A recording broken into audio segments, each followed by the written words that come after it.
ओम नमो भगवते वासुदेवाय। स्वागत है आप सभी का हमारे चैनल पर। आज है दिनांक 9 अप्रैल 2026 और आज वैशाख महीने का 7वां दिन है और आज वैशाख मास के महात्म की आप 7वें दिन की कथा का श्रवण करेंगे। तो कथा आरंभ करने से पहले आपसे एक ही आग्रह है, अगर आपको कथा पसंद आए तो लाइक अवश्य करिएगा और अगर चैनल को सब्सक्राइब नहीं किया है तो चैनल को सब्सक्राइब करके बेल आइकन पर क्लिक कर लीजिए। तो चलिए शुरू करते हैं आज की कथा। नारद जी बोले, मिथिलापुरी का धर्मात्मा राजा इस अद्भुत चरित्र को देख हाथ जोड़ सुखपूर्वक बैठे हुए ब्राह्मण से कहने लगा, हे महात्मन, मैंने ये बड़ा अद्भुत तथा आश्चर्यमय चरित्र देखा, जिनके धर्म के प्रताप से इक्ष्वाकु वंशीय राजा की मोक्ष हो गई। इस धर्म को विस्तार से कृपा करके मुझे सुनाइए। राजा के प्रश्न को सुनकर महात्मा श्रुतदेव धन्य है कहकर राजा की प्रशंसा करते हुए बोले, हे सौम्य, शुभ भागवत धर्मों का वर्णन मैं तेरे आगे करता हूँ। इनको जान लेने से प्राणी सांसारिक जन्म आदि बंधनों से छूट जाता है। वैशाख में जो धर्म है, जैसे जल का घड़ा देना, प्याऊ लगाना, मार्ग में छाया करना, बावड़ी, कुआं, तालाब, धर्मशाला बनवाना, सूर्योदय से पहले प्रतिदिन स्नान करना, मधुसूदन भगवान का सुगंधित कोमल पुष्पों से पूजन करना, कथा सुनना, मार्ग से थके हुए की हवा करना, श्रम को दूर करने वाला गोरस, गुड़ का शरबत पिलाना, जूता, खड़ाऊ, छतरी, पंखा, तिल, शहद, गन्ना, कपूर, कस्तूरी, चंदन आदि सुगंधित वस्तु, शैया, खाट, फल, दही, नैवेद्य इत्यादि का दान करना, गौओं को घास डालना, अन्न दान करना, शरीर पर तेल इत्यादि मर्दन ना करना, पत्ते पर भोजन करना, ये सब धर्म वैशाख मास में उत्तम है। स्त्रियों को माधव भगवान का पूजन फूलों से करना चाहिए। ऐसा न करने से पुत्र, आयु तथा पति सुख प्राप्त नहीं होते हैं। वैशाख मास में जल व अन्नदान भूखे प्राणियों को अवश्य कराना चाहिए। न करने से पशु और पिशाच योनि मिलती है। हे राजन, मैं अन्नदान न करने की एक अद्भुत कथा तेरे सामने कहता हूँ। रेवा नदी के किनारे मेरे पिता पिशाच होकर भूख और प्यास के मारे शिथिल होने से उनकी क्षुधा और तृष्णा बढ़ गई थी। छायाहीन सेवल के वृक्ष के पास अन्न न मिलने के कारण अपना ही मांस खाने से कंठ के बीच में मांस खड़ा हो गया था। कंठ नली का छिद्र सूक्ष्म हो जाने से पीड़ा के कारण प्राण जाने का भय था। कुआं, बावड़ी शीतल जल को विष समझते थे। ये गंगा यात्रा के निमित्त जा रहा था, तब मार्ग में दैवयोग से रेवा नदी के किनारे पर पहुंचा। वहां ये अद्भुत दृश्य देखा कि शालमली के वृक्ष की जड़ में एक पिशाच भूखा प्यासा चिल्लाता हुआ अपना मांस खा रहा है। वह पापी मुझे मारने के लिए दौड़ा, परंतु मेरे तेज के मारे वह निहित हो गया। मेरे हृदय में दया उत्पन्न हुई और मैंने उससे कहा कि तू डर मत, तू कौन है, जल्दी बता, तुझे कष्ट से अभी छुड़ा दूंगा। मेरे ऐसा कहने पर अपना पुत्र मुझे न जान वह कहने लगा कि पहले मैं आर्नद देश में भूवराख्य नगर में जन्मा था। मेरा नाम मैत्र था और संस्कृति गोत्र में उत्पन्न हुआ था। तप, दान, विद्या और यज्ञ आदि में मेरी बड़ी निष्ठा थी। मैंने संपूर्ण विद्या पढ़ी और पढ़ाई, संपूर्ण तीर्थों में स्नान किए। हे अंग, मैंने भिक्षा के लोभ से वैशाख मास में अन्न का दान नहीं किया। इससे विचार होता है कि इसी कारण मुझे पिशाच की योनि मिली। अब मेरे घर पर श्रुतदेव नाम का मेरा पुत्र है, जो बड़ा ख्यातिवान है। उससे मेरी दशा कह देना कि तेरे पिता अन्नदान ना करने से स्वर्ग नहीं गए और नर्मदा नदी के तीर पर बड़ा दुखी हो अपना ही मांस खाकर वृक्ष की जड़ में पिशाच बना बैठा है। अतः पिता को पिशाच योनि से छुड़ाने के लिए वैशाख मास में प्रातःकाल स्नान करके भगवान विष्णु की पूजा और भक्ति पूर्वक जल से मेरा तर्पण करे, फिर किसी ब्राह्मण को अन्नदान करें, जिससे मैं विष्णु पद को प्राप्त हो जाऊं। यदि तुम मुझ पर दया करोगे तो तुम्हारा कल्याण होगा। अपने पिता की ऐसी बात सुनकर दुख के मारे उनके पांवों पर बहुत देर तक लकड़ी की भांति पड़ा रहा और अपनी निंदा कर नेत्रों में आंसू भरकर कहने लगा, हे पिता, तुम्हारा पुत्र मैं ही हूँ। देवयोग से यहाँ पर आ गया हूँ। अब तुम्हारे बताए अनुसार यात्रा करके शीघ्र घर जाकर मेष की संक्रांति में विष्णु भगवान के निमित्त अन्न अर्पण करूँगा। पिता की आज्ञा के अनुसार मैंने तीर्थ यात्रा कर घर आकर वैशाख के महीने में अन्नदान किया। तब मेरे पिता पिशाच योनि से मुक्त हो विमान पर चढ़ मुझे आशीर्वाद देकर विष्णु लोक को गए, जहाँ से कोई फिर वापस नहीं आता। इसलिए अन्नदान सभी शास्त्रों ने बड़ा धर्म कहा है। हे राजन, ये सब धर्मों का सारभूत है जो मैंने कह दिया। अब और किस बात को सुनने की तेरी इच्छा है सो पूछ, मैं तुझे सब बताऊंगा। यहाँ पर 7वें अध्याय की कथा का समापन होता है। माहिष्मति के राजा कार्तिवीर्य के 100 पुत्र थे। उनमें शूर, सूरसेन, कृष्ण, धृष्ण और जयध्वज नाम के 5 पुत्र महारथी और मनस्वी थे। इनमें प्रथम 4 भगवान रुद्र के भक्त और 5वां जयध्वज भगवान नारायण का भक्त था। इसके अन्य भाइयों ने अपनी कुल परंपरा के अनुसार शंकर जी को ही आराधना के लिए अनुरोध किया। जयध्वज ने कहा, नहीं, विष्णु भगवान की उपासना मेरा परम धर्म है। पृथ्वी के राजा विष्णु के अंश से उत्पन्न होते हैं और विष्णु ही जगत के पालक हैं और स्वयं उन्हीं की शक्तियाँ ब्रह्मा आदि भेद से सृष्टि, स्थिति और संहार करने वाली हैं। अतः राजाओं को भगवान विष्णु की ही आराधना करनी चाहिए। इस पर अन्य भाइयों ने कहा कि मोक्षार्थी को रुद्र की उपासना करनी चाहिए।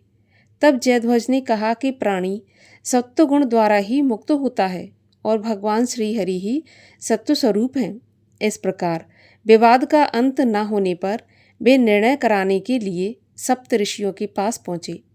वशिष्ठ आदि मुनियों ने कहा कि जिसे जो देवता अभिगत होता है वही उसका इष्ट देव है। प्रयोजन विशेष के लिए पूजित होने पर विभिन्न देवता मनुष्यों को अभीष्ट प्रदान करते हैं। राजाओं के देवता विष्णु, शिव तथा इंद्र हैं। ब्राह्मणों के अग्नि, सूर्य, ब्रह्मा और शंकर हैं। देवताओं के देवता विष्णु तथा दानवों के शंकर, गंधर्वों और यक्षों के सोम, विद्याधरों के सरस्वती, साध्यों के सूर्य, किन्नरों की पार्वती, ऋषियों की ब्रह्मा शंकर, मनुष्यों के विष्णु, सूर्य और उमा, ब्रह्मचारियों के ब्रह्म, वानप्रस्थियों के सूर्य, यतियों के महेश्वर, भूतों के रुद्र तथा कुष्मांडों के देवता विनायक हैं और गृहस्थियों के लिए सभी देवता उपासना के योग्य हैं। ये ब्रह्मा जी ने स्वयं कहा है। अतः जयध्वज की विष्णु आराधना गलत नहीं है। तत्पश्चात सभी राजकुमार ऋषियों को प्रणाम कर अपनी पुरी में चले गए। एक बार विदेह नामक एक भयंकर दानव माहिष्मतिपुरी में आया और शूल लेकर गर्जना करने लगा, जिसके श्रवण मात्र से कुछ ने तो प्राण त्याग दिए और कुछ भयभीत होकर भागने लगे। ये देखकर शूरसेन आदि सभी भाई उस पर रौद्र अस्त्र, वरुण अस्त्र, प्रजापत अस्त्र, वायव अस्त्र एवं अन्य अन्य अस्त्रों से प्रहार करने लगे, लेकिन वह विचलित नहीं हुआ। अंत में बुद्धिमान जयध्वज ने सभी को त्रस्त देख भगवान विष्णु का ध्यान करके वासुदेव प्रेषित हजारों सूर्य के समान प्रकाशमान सुदर्शन चक्र के द्वारा दानव का सिर काट डाला। उस देव शत्रु के मारे जाने पर सभी ने जयध्वज की पूजा की और उसका पराक्रम सुनकर महामुनि विश्वामित्र उसे देखने के लिए आए। महर्षि को आते देखकर जयध्वज ने उन्हें सुंदर आसन पर बिठाकर उनकी पूजा की और कहा कि आपके अनुग्रह से ही मैंने इस दानव को मारा है। इसके लिए मैं भगवान विष्णु की शरण में गया और उनकी कृपा से इस दानव वध की सफलता मिली। अब मैं भगवान विष्णु का पूजन करना चाहता हूँ, अतः प्रार्थना है कि इस कार्य में आप मेरे उपदेष्टा बने और मेरा यज्ञ कार्य संपन्न कराएं। विश्वामित्र जी ने जयध्वज से विष्णु की महिमा महत्ता बताकर यज्ञ संपन्न कराया। उसके यज्ञ में साक्षात भगवान हरि ने प्रकट होकर सबको दर्शन दिए और सबको कृतार्थ किया। श्री कृष्ण चालीसा। वंशी शोभित कर मधुर, नील जलद तन श्याम, अरुण अधर जन बिंब फल, नयन कमल अभिराम, पूर्ण इंद्र अरविंद मुख, पीतांबर शुभ साज, जय मन मोहन मदन छवि, कृष्ण चंद्र महाराज। जय यदुनंदन जय जगवंदन, जय वसुदेव देव की नंदन, जय यशोदा सुत नंद दुलारे, जय प्रभु भक्तन के दृग तारे, जय नट नागर नाग नथैया, कृष्ण कन्हैया धेनु चरैया, पुनि नख पर प्रभु गिरवर धारो, आओ दीनन कष्ट निवारो। वंशी मधुर अधर धरि टेरी, होवे पूर्ण विनय यह मेरी।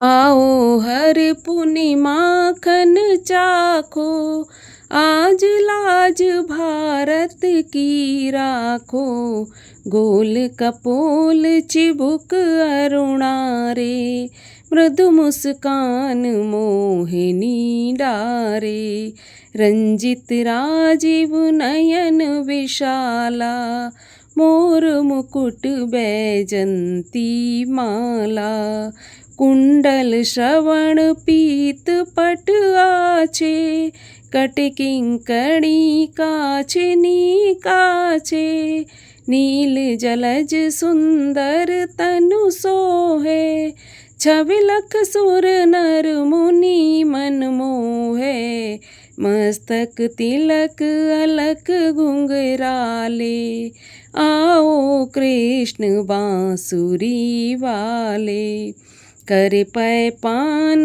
पूत नहीं मार्यो, अका बका कागा सुर मार्यो, मधुवन जलत अगिन जब ज्वाला, भय शीतल लखी तहि नंद लाला, सुरपति जब ब्रज चढ़ो रिसाई, मूसर धार बारी बरसाई, लगत लगत ब्रज चहन बहायो, गोवर्धन नख धार बचायो, लख यशोदा मन भ्रम अधिकाई, मुख मह 14 भुवन दिखाई, दुष्ट कंस अति उधम मचायो, कोटि कमल जब फूल मंगायो, नाथ काली यहीं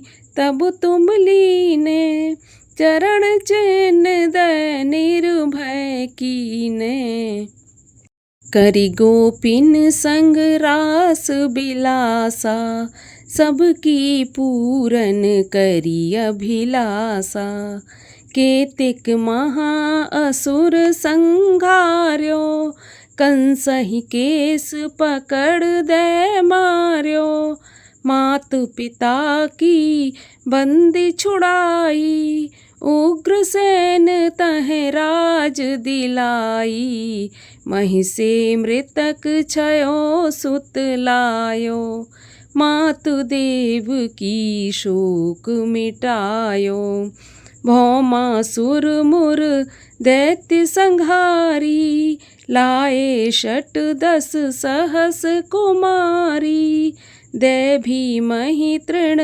चीर संघारा, जरासेंधु राक्षस कह मारा, असुर बकासुर आदि कुमार्यो, भक्तन के तब कष्ट निवार्यो, दीन सुदामा के दुख टार्यो, तंदुल 3 मूठ मुख डार्यो। प्रेम के साग विदुर घर मांगे, दुर्योधन के मेवा त्यागे। लखी प्रेम की महिमा भारी, ऐसे श्याम दीन हितकारी। मारथ के पारथ रथ हाके, लिए चक्र कर नहीं बल थाके। निज गीता के ज्ञान सुनाए, भक्तन हृदय सुधा वर्षाए। मीरा थी ऐसी मत वाली, विष पी गई बजा कर ताली। राणा भेजा सांप पिटारी, शालग्राम बने बनवारी। निज माया तुम विधि दिखायो, उरते संशय सकल मिटायो। तब शत निंदा करी तत्काला, जीवन मुक्त भयो शिशुपाला। जबहि द्रौपदी टेर लगाई, दीनानाथ लाज अब जाई। तुरतहि वसन बने नंदलाला, बड़े चीर भय अरु मुँह काला। अस अनाथ के नाथ कन्हैया, डूबत भंवर बचावत नैया। सुंदर दास आस उर धारी, दया दृष्टि की जय बनवारी। नाथ सकल मम कुमति निवारो, क्षमाउ बेग अपराध हमारो। खोलो पट अब दर्शन दीजे, बोलो कृष्ण कन्हैया की जय। यह 40 कृष्ण का पाठ करे उर्धार, अष्ट सिद्ध नव निधि फल लहे पदारथ 4। ओम जय श्री कृष्ण हरे, प्रभु जय श्री कृष्ण हरे।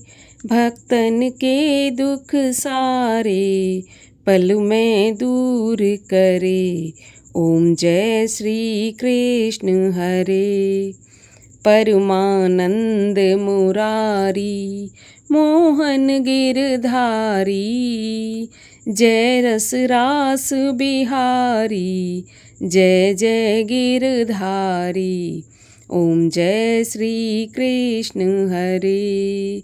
कर कंकन कटि सोहत, कानन में बाला।